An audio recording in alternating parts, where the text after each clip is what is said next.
You're listening to Conversations with Shonda, a Minneapolis Foundation podcast that unpacks the community's grittiest, most vexing problems, hosted by Shonda Smith Baker.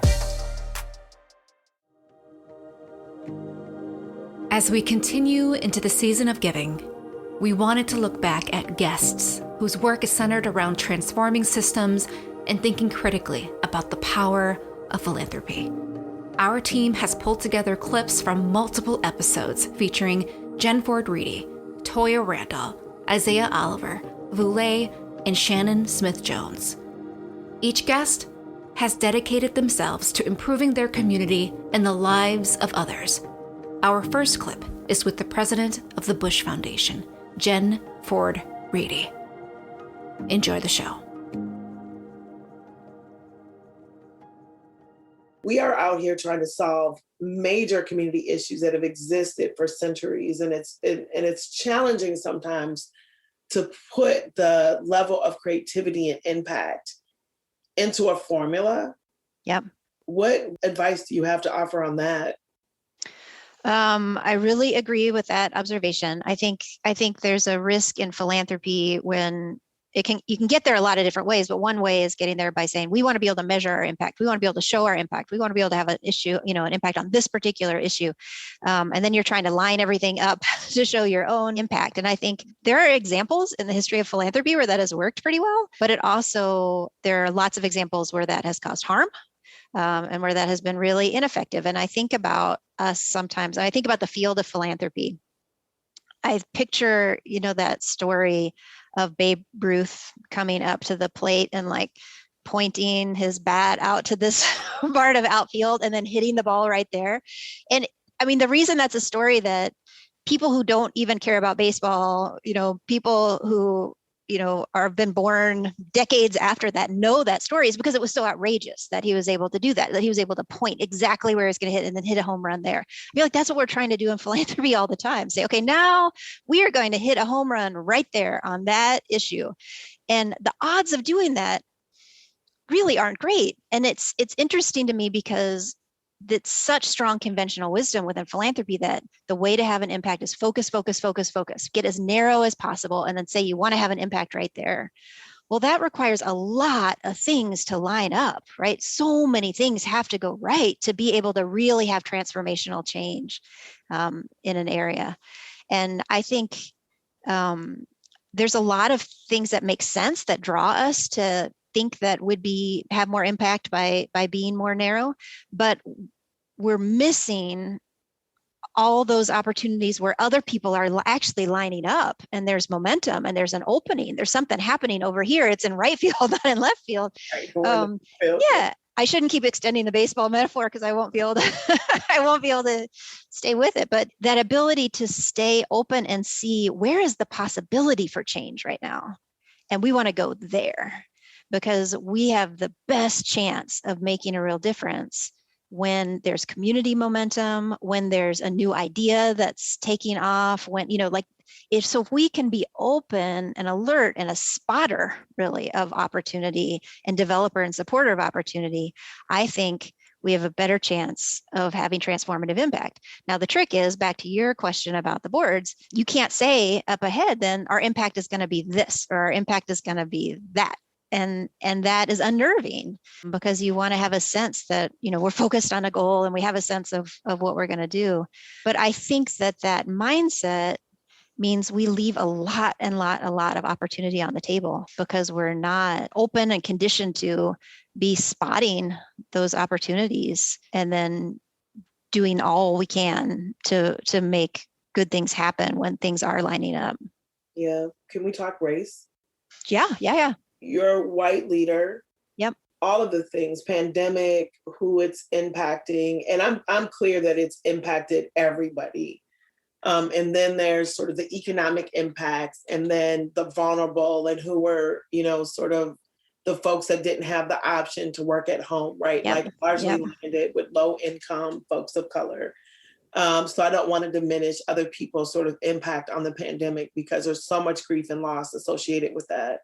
And then George Floyd, Breonna Taylor, all of those things. you can feel the pressure on our institutions and within our institutions from diverse leaders that exist within and from younger leaders who are like, yo, do you see what they're doing out there? Yeah. Like, why are we Yeah. in here talking about like the blinds or whatever? Like, Yeah. like, right? Like we need to move not only faster, we need to be doing XYZ, which might be different than how you see it. And I'm curious on, were you challenged as a white leader? And if so, how so? And, you know, what was that experience like for you? Yeah, so we had already, fortunately, been doing work within Bush Foundation for a lot of years to have frank conversations about race and put priority on racial equity and be willing to name it and prioritize issues of racial equity as an institution. So it wasn't a new conversation for us or new questions. It was much more of a, are we real enough? Are we deep enough? Are we big enough? Are, you know, in how we're thinking about racial equity? I think, you know, we had strong reactions, I think, to seeing how the pandemic was disproportionately affecting people of color, and more broadly, the most vulnerable in the region. So we had been having that conversation internally about amplifying efforts, and then had George Floyd murdered.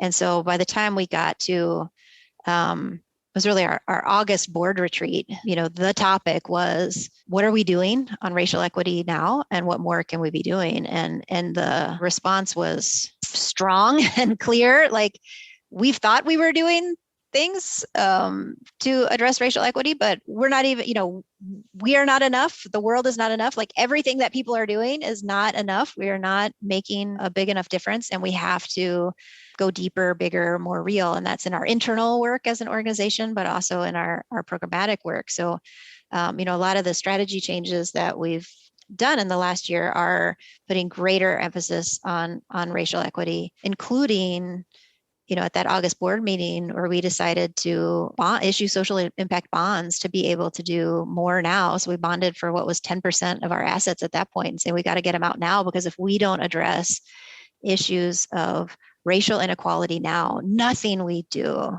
for the rest of the time that Bush Foundation exists is going to have the kind of impact that we want. Like, this is so fundamental. It's got to be the focus. And we're using those resources to take what we consider reparative action related to closing wealth gaps for Native and Black communities.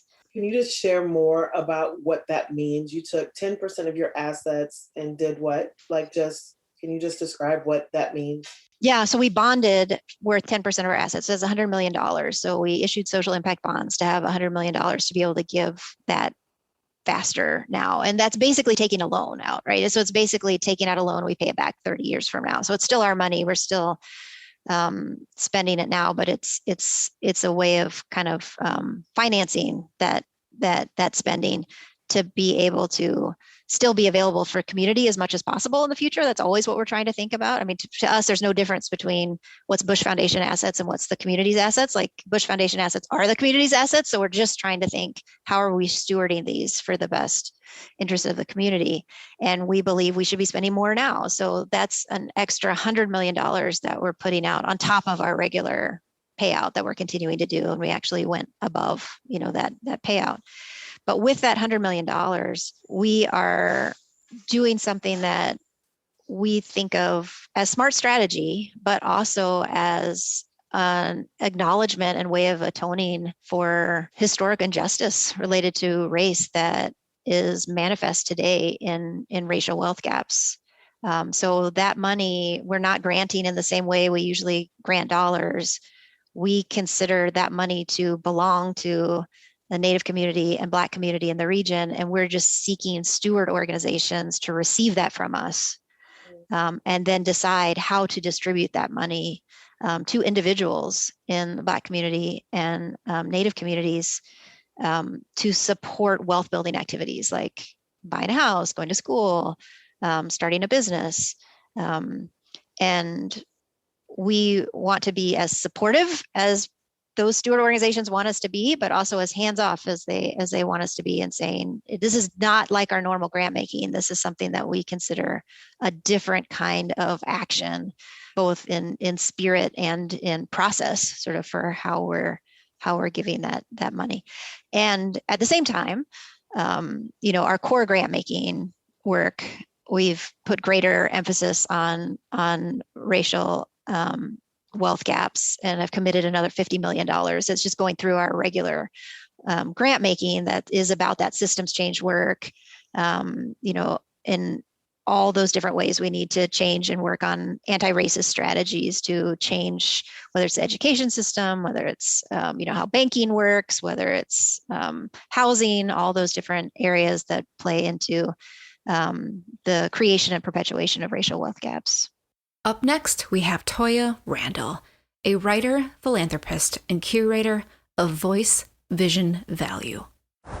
For someone that may not understand sort of the different way, if they have a staff that's not diverse, but maybe diversifying, how do you talk about the difference of how leadership shows up for people of color? Yeah, I think there is a serious deficit in the ability of people who are not of color to see the breadth and depth of our humanity, right? And to connect our humanity to the disproportionate outcomes and data points, and all of the ways in which in philanthropy we have this intellectual knowledge that is based in research. We have the data, we understand intellectually the disparities, the disproportionality, the way in which systems have failed and continue to fail communities of color. How that then gets operationalized and humanized in relationship to those of us who are in these predominantly white spaces is continues to be a challenge. And it is something that organizations over the past year and a half have truly had to grapple with and are continuing to grapple with. But what I've also seen is that folks of color inside philanthropy have been emboldened in a way that, and again, I came into the sector in 2020, unlike anything I've ever seen before. Right. And it could, speaking to your point about sick and tired of being sick and tired, there is a heightened sense of explicit advocacy and absolute clarity around what is needed and necessary inside institutions. And folks are pushing the conversation and the dialogue beyond conversation and dialogue to getting to action and results. I co-chair the Funders Network, the Greater New Orleans Funders Network. That group of local leaders, Flozell Daniels and Carmen James Randolph and Takima Robertson, along with community partners, are turning philanthropy on its head and have put out a bold strategic plan and theory of change that truly centers equity and justice. And this is a philanthropic, a regional network of foundations with some national partners that are saying, we want members of community on the board. We want members of community making decisions about how funding decisions are being made within this network. We are prepared and positioned to share power and to open up space in a way that really does center equity and justice, not just as part of a mission or purpose statement, but as part of how we do philanthropy in this region. And I've not seen anything like that before in my career.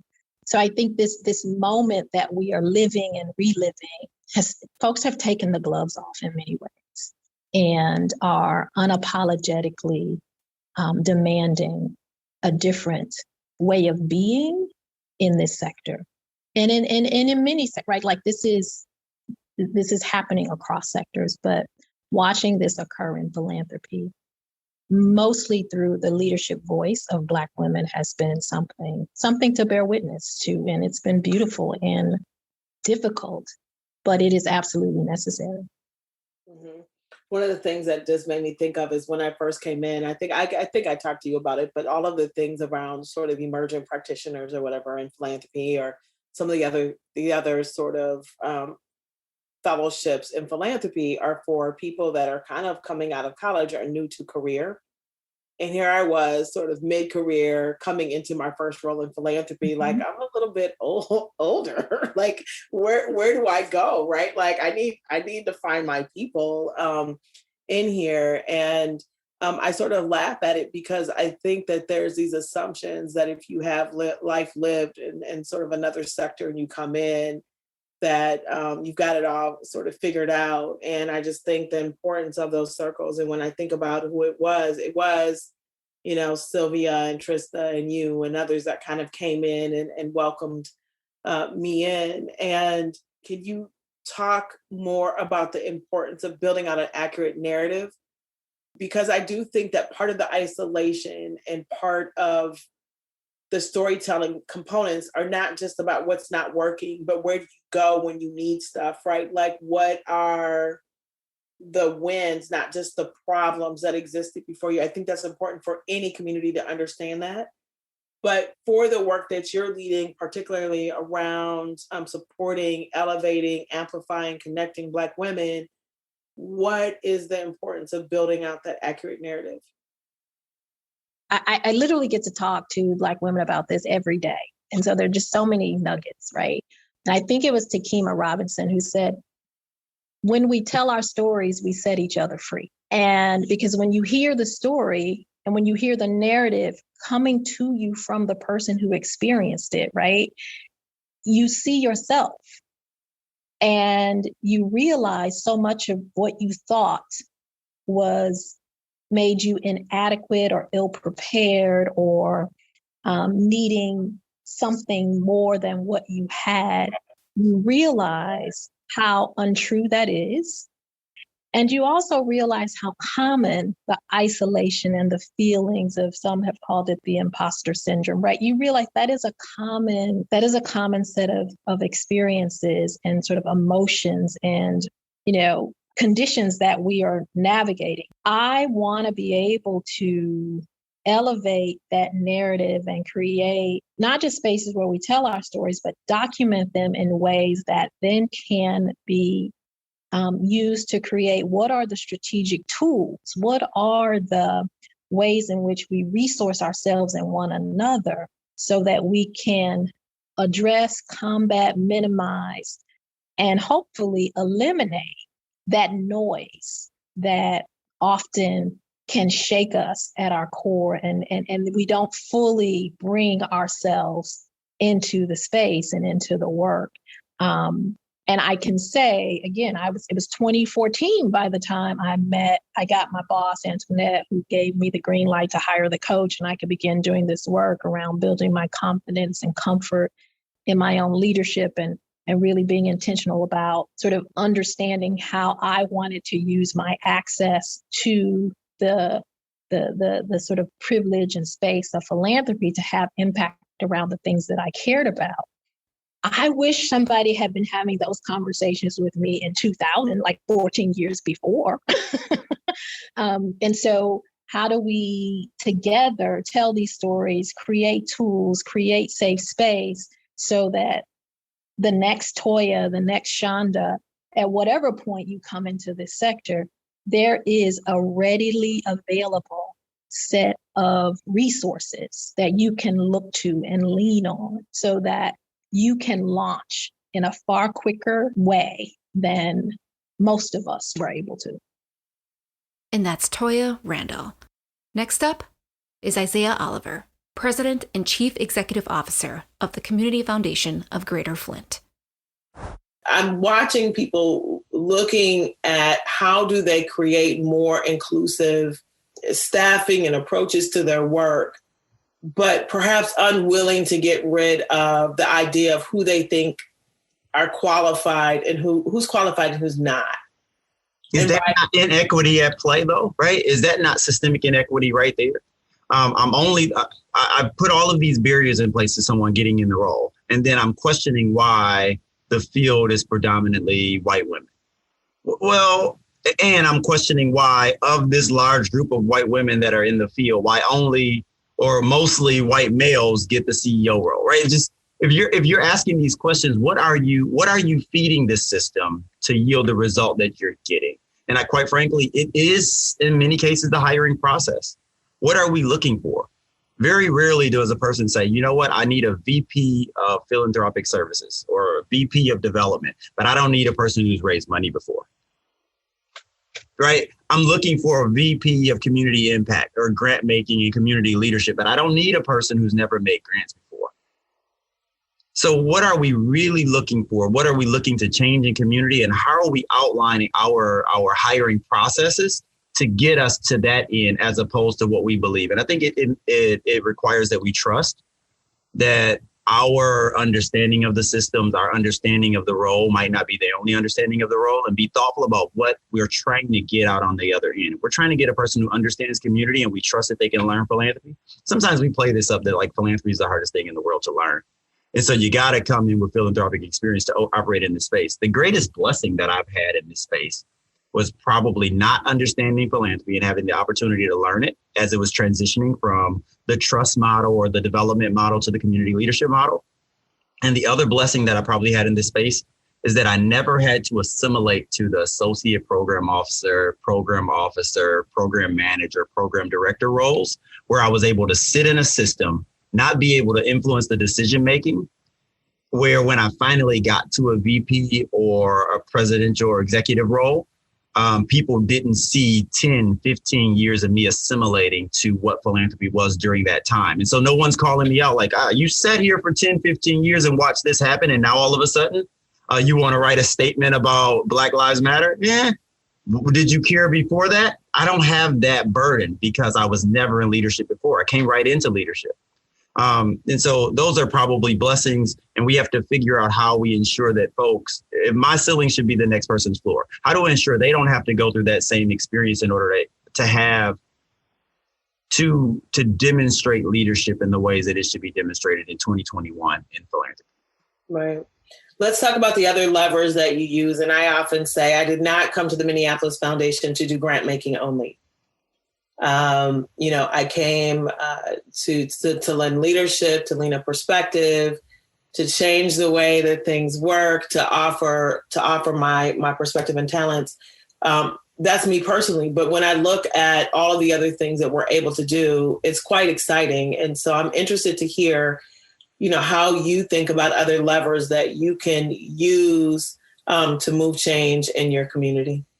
Oh, man. So I'm going to give a quick story. I'm an 80s baby, grew up in the 90s. And so, Atari, Nintendo, Sega Genesis, that's my world, right? And so I use this Sonic the Hedgehog analogy to kind of describe the way that we do our work or the way that I lead in our work. And so if you know the game Sonic the Hedgehog, do you know the game Sonic the Hedgehog? Okay, so in Sonic the Hedgehog, you go around collecting rings, right? You collect these rings throughout the game and you go through multiple levels. And then ultimately the goal is to stay alive until the end of the game, right? And then to conquer the last level. Oversimplified, but that's the goal of the game. Along the way, you collect these rings. And these rings allow you to do certain things like run into spikes and not die. And so you go around, you collect these rings. And when you run into a spike, you lose some rings, but you don't die. But then you collect some more rings and you run into a spike and you don't die. But you don't die because you've collected these rings or this social capital. And so what I feel like I've had the opportunity to do and I've been able to leverage because the Community Foundation has been doing it for the last 32 years. I'm only 39 years old, but I've been able to collect my own personal social capital. I was on the school board. I was on the hospital board. I've been able to collect social capital in my community, disconnected from the work at the Community Foundation. But the Community Foundation, again, has a significant amount of assets and 22 staff members that also have been collecting social capital across community. So beyond just our grant making or our financial capital that we get to bring to the table, we bring some social capital to the table. And so when there's a question about whether or not race should or should not be included in a conversation with the president of the chamber or the mayor of the city or the president of the hospital, I can go into those conversations armed with some social capital to spend that when I say, listen, we got to talk about race. And if we don't talk about race, it's a complete miss. And I'm not going to continue to come to these meetings if we're not going to center race in the discussion. I spend a little bit of social capital in those conversations, but I allow that conversation to continue with me there. And I can say I'm not coming, and people aren't going to not invite the president of the community foundation to most of these meetings. You know this world. So I'm spending social capital to continue conversations. That didn't cost us money. That wasn't grant making. That wasn't development. That was really spending on those things that we've developed over years alongside our financial resources, alongside giving hundreds of millions of dollars away in our community. We're building this capital that we can spend, and I don't die from it, right? I spend some coins, but I don't die. And when I'm able to leverage, now we got a mission and vision that I agree with. We got values at the community foundation that I agree with. So I'm willing to give my social capital to the community foundation and leverage it to make community a better place. And so you start to pulling on all of the levers. All right, you start talking about insisting on racial equity in meetings, in conversation. You start talking about amplifying resident voice. Well, I don't want to hear it. Well, if you don't want to hear resident voice, then I'm not going to be able to show up to these meetings anymore. Or I'm going to insert it whenever I'm around you. And I'm going to spend some coins on that. I'm going to spend some rings, but it's worth it. Or when we start talking about authentic resident engagement in our work, or advancing policy agendas or policy decisions and changing the way systems show up for people beyond just philanthropy. We're spending social capital in those spaces. And those are the levers that we have to pull on. But the way that we do it is really by thinking more about what we bring to the table than just, grant making and development experience, and maybe even the number of people we engage with. What are some tangible ways, if you don't mind sharing, that you build community voice into how you do grant making at your community foundation? Oh, man. So we have over 440 volunteers. We've made a decision to empower our volunteers to make decisions that are ultimately ratified by our board, as opposed to them coming to it. And we've codified that in the language, we've codified that in our bylaws and our grant making processes and policies. And so, it's a little bit different than others, and some folks aren't comfortable with it, right? They don't understand what ratification of those things means. But we've made a conscious decision that if we're bringing you in and giving you some cookies, or quite frankly on Zoom these days, but engaging you to help us make decisions on behalf of community, we've got to empower you to make those decisions. And so when our board is looking at that, they're not looking to see if it was a good idea. They're looking to see, did we go through the due diligence process? Did we ensure that it was a charitable organization and a charitable cause, right? But we've empowered our volunteer groups, our geographic affiliate groups, to actually make decisions on grants that matter in their community. And that's a way of not only amplifying voice, but sharing power. I live by this idea that there's only so much power. We're not going to increase the amount of power. If 100% power is what it is, somebody's got to give up power in order for someone else to have it. You can't just say there's more power available. We're not creating new power right now. And so how do we make sure people have Tanya Allen, who you all just received, and I'm excited for you all in that. She has this thing where she says, we know the opposite of advantage, or the opposite of disadvantage is advantage or privilege. So what advantages, special advantages or privileges are we willing to offer to marginalized populations? And I think she said Black people in this moment at this time. And right now, one of those things is not sharing power, it's giving power. How do we give the power that we have today to folks who don't have it? That way they can actually be part of the decision-making process. And for me, that's part of amplifying the resident voices and showing that they matter. And that's Isaiah Oliver. Our next clip is from Vule, a writer and blogger from nonprofitaf.com. In your work, Boo, with supporting leaders of color, are there lessons that you have learned, or are you as concerned as I am about people burning out and just leaving the sector? I am definitely concerned. I would love your thoughts on what it's like for leaders of color on the philanthropic side. Because what I see on the nonprofit side is that, yes, we are burning people out. In the last probably few quarters, in the last year or two, I've just been seeing so many leaders of color, women of color, leaving not just their position, but the entire sector. One moved to Brussels right before the pandemic. She's like, I can't do this anymore. And we lose good people, and we don't think about this. This week, I wrote a blog post called How Philanthropy Has Failed BIPOC Leaders. And it's a serious problem, but it's like the boil frog thing, right? when the experiment where they have the frog in the boiling water, because the water boils so slowly that the frog just stayed in the water until it died. You know, and this is what has been happening in our sector regarding leaders of color leaving their position and the sector, is that we just boil frogging it. We just, because people just trickle out of the sector one at a time, but it's a steady, gradual trickle. And we just believe that other people would just come in because we have this unlimited supply of people of color out there who are just going to come in, that we're losing good leaders. I mean, honestly, I'm one of those leaders because I love my organization. I was an executive director for 13 years across 2 organizations, and I love them both. I still do. And it was just so exhausting trying to do the work and trying to get people to understand and to invest in it. And because we leaders of color, you know, we just constantly have to prove ourselves over and over and over again. I remember going to a funder talking about a project I was working on after I left my position a few months ago. And I said, I have this idea that it's going to transform the sector. And, you know, here's a concept paper I wrote. And, you know, and the funders are like, oh, this is great. I don't know. I'm not sure if this aligns with our priorities. I was just asking for just some startup funding of like $10,000 or $20,000. I can launch this project, you know, from this one foundation, collectively like $200,000. But then they're like, well, I don't know. I'm not sure we can invest in $20,000 in you for this project.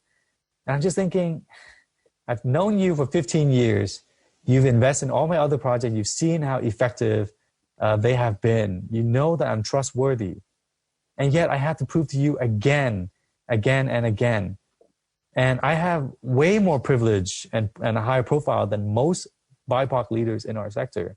And if I cannot get funders to invest in the stuff that I'm doing, then what hope are there for other leaders in the sector who have less visibility than I do?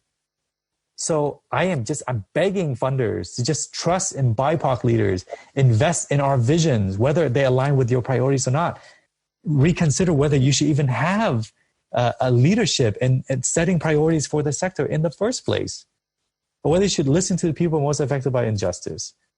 So I think this is one of the reasons why we've been seeing so many leaders of color leaving. And conservatives, they have what my colleague Angie Kim calls soft landing, right? Which is like, if you leave your position, you know, in the conservative movement, someone's going to help you find a spot on Fox News or Dancing with the Stars or get you a book deal, whatever. Over here, if you're a progressive leader and you leave, that's it. You know, a funder might say, hey, thanks for all you do. See you later, right? That's kind of what happens to progressive leaders. And it's not good for our sector. But one of the things that you touched on that made me think about, and I had a question, if you could talk about toxic self-marginalization. So first, if you can just describe what it is and how it really applies to what's happening right now. Thank you. Yeah, toxic self-marginalization is this sort of mostly unconscious way that we sabotage one another. We self-marginalize. And a lot of that is because, one, the trauma that we've experienced it builds up within us. And it manifests in things such as us attacking one another. A lot of the women of color who've been leaving the sector, who are my friends and colleagues, there are certain patterns with them and their experiences, which is that they are leading these highly charged organizations that are doing really important work. And they're trying to do it in a way that is equitable and meaningful. But what happens is that oftentimes staff become disillusioned with the way that they are making decisions or whatever it is, or things are not going the way that they should, or the leader makes a mistake. And what happens is that a lot of the staff, there's a lot of tensions and dynamics. And we start seeing that the leader is the closest proximate person to power. And it's easier in many ways to start to attack this leader than to deal with the trauma we've experienced nationally or within our own upbringing, our own backgrounds. So what happens is, there's a lot of tensions that lead leaders to leave. I was talking to one leader of color, a Black woman, who said that when there was no funding at all, then everything was fine. But as soon as she was able to raise like $5 million for her organization, there were now all these staff who were unhappy because now they're just pointing out, well, we're not getting paid enough. And she was like, but you were getting paid double what you had been getting paid before. And I was talking to her, and it was really revealing. She said that basically that so many staff are so used to being the underdog, right, being marginalized, that when they were starting to not be as marginalized, then they didn't really know what to do with that. And that energy started going into all these tensions. I've experienced that. And I'm watching other leaders, and I'm just going to focus on Black women, but I've watched them do that where, inside of philanthropy or leading an organization, you become proxy for power and for the institution. And people will kind of not see you and see you representing something that they want to see changed. It's incredibly complicated and uncomfortable and destructive, really. Yeah, it is. It's something we need to get a grasp on. And that's Vule. Lastly, we have Shannon Smith Jones, Executive Director of Hope Community. What should philanthropy be thinking about relative to this issue? Because both of those things make sense, on face value. Let's cancel the rent and let's get a pot of money for rent relief. It doesn't feel like it's quite as simple as that. But are there what should we be thinking through, or are there questions that you think we should be asking ourselves in philanthropy? So I tend to be a little more radical than my sister. So I think depends on the issue, right? It does. It does depend on the issue. So I think there's several things. I think that there is some level of truth of understanding that foundations give a portion of their money and not beyond a certain portion in some instances, right? Not all instances, but there is this perceived notion of that. And that so wait, pause there. So, so most foundations pay out of 5% annually. And what you're saying is a perceived notion is that we're hoarding. We're hoarding money. Yep. You're hoarding money. That there's people that are hungry. There are people that need to be housed, and you have resources that can address that. And when does a foundation get radical and change something to say, look, we are saying we want to do these things. And I've actually seen foundations show up in a really real way of being really responsive. But what does it look like to dig deeper, to really talk about this? We also know that we live in a state where the inequities are across racial lines, whether it's prison, whether it's housing, whether it's education, and that is a systemic issue. What this will do is it will create a further divide in terms of what that looks like. And do we want to be part of that narrative of the history? What do we do to talk about the systems that have marginalized low-income people of color from the beginning of time? And what can we do that is radical enough to start readdressing these things? We're seeing it show up in education, right? I can talk to a friend of mine in Blaine whose 5-year-old already had a tablet, already knowing how to engage online. And then you have middle school kids that have no idea how to engage on this platform, that are in different schools, that are more, that represent more incomes of low income and communities of color. There is a disparity that's clear. Yeah. Well, hold on. Let me process for a second. Because I think that what I hear you saying is, number one, like really look at your policies in terms of paying out. Like, can you dig deeper and get more money in, right? Like I sit at a seat where like not all foundations operate the same way. We're a community foundation. So we have a lot of donor advisors. And they are really doing a wonderful job of getting more dollars out the door. We function a little bit differently. But nonetheless, your point stands. And then what I also hear is there's an opportunity in this moment to actually do some reflection on what are the historical inequities or ways in which philanthropy has shown up that maybe has been complicit, or maybe the thinking hasn't been deep enough to think about how we've gotten to these deep disparities. And here is an extreme moment for us to think about how do we not deepen them and not just not go backwards, but how do we deepen them and really be thoughtful about addressing them moving forward. Is that right. a good? That is a very good analysis. And I think about this. I think about, we were just talking about how laptops are getting dropped off. We've been advocating for laptops for kids in Minneapolis public schools for years. This happens and all of a sudden you can do it, right? We've been talking about letting out nonviolent offenders out of prisons for years, and all of a sudden you can do it. So all of a sudden there's these things that we have been advocating for a long time that deepen disparities, that people are showing them that we can actually do it.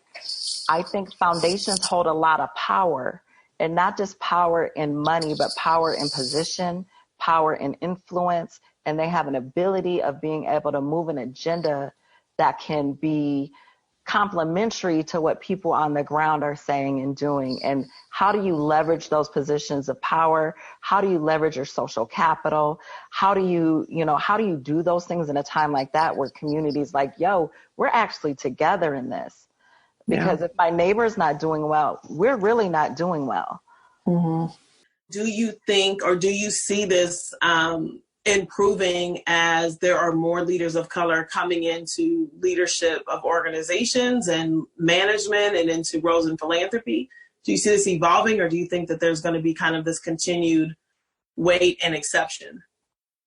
I think it depends on how spaces are preparing to allow women of color to lead.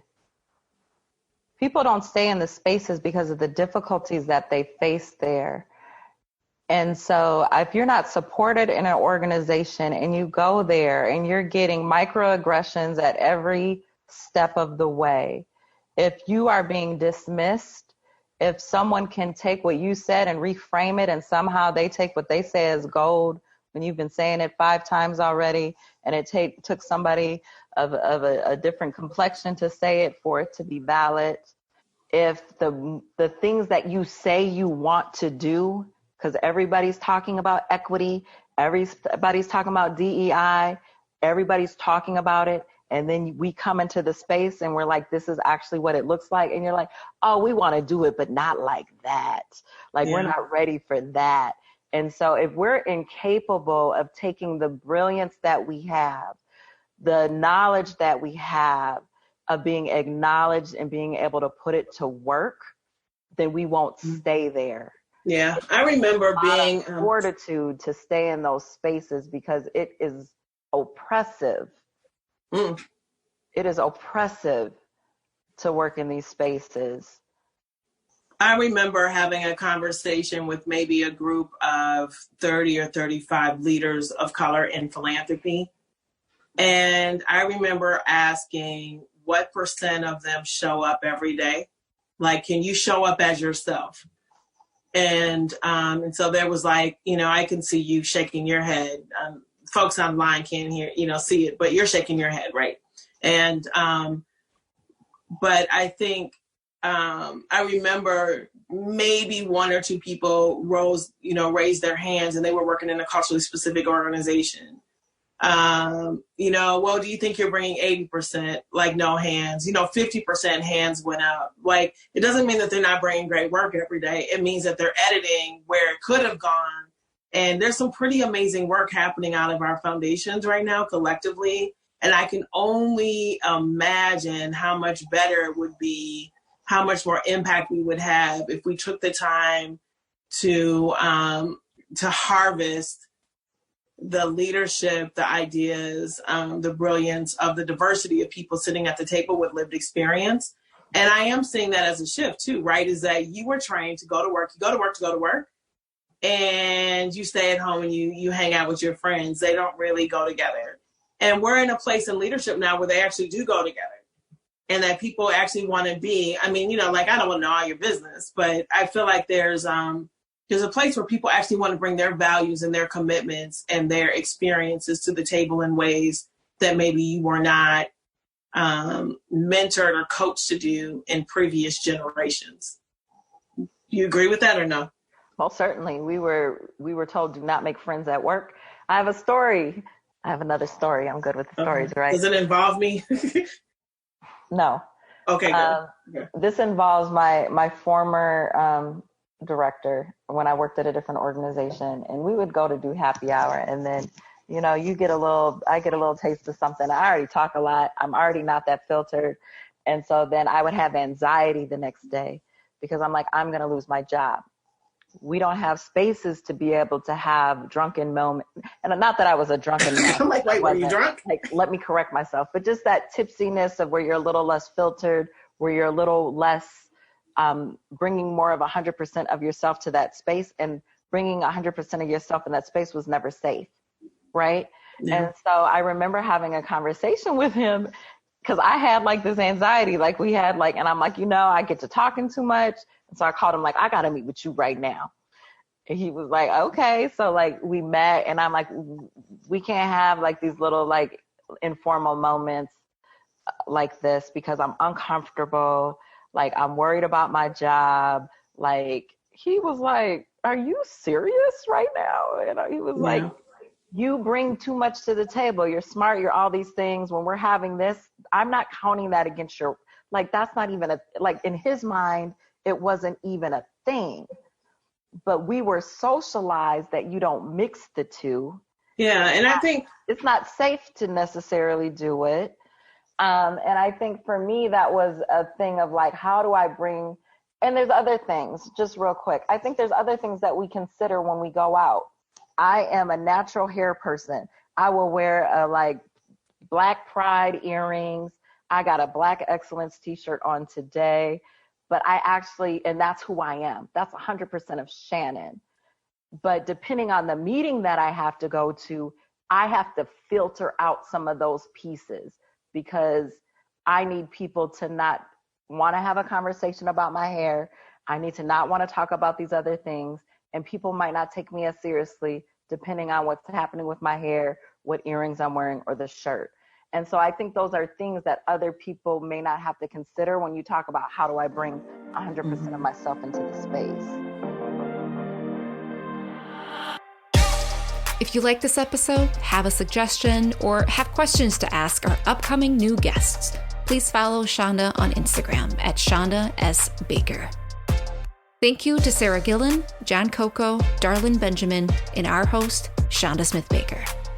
This is Supak Keenitz from the Minneapolis Foundation, wishing you all the best, and thank you for listening to Conversations with Shonda.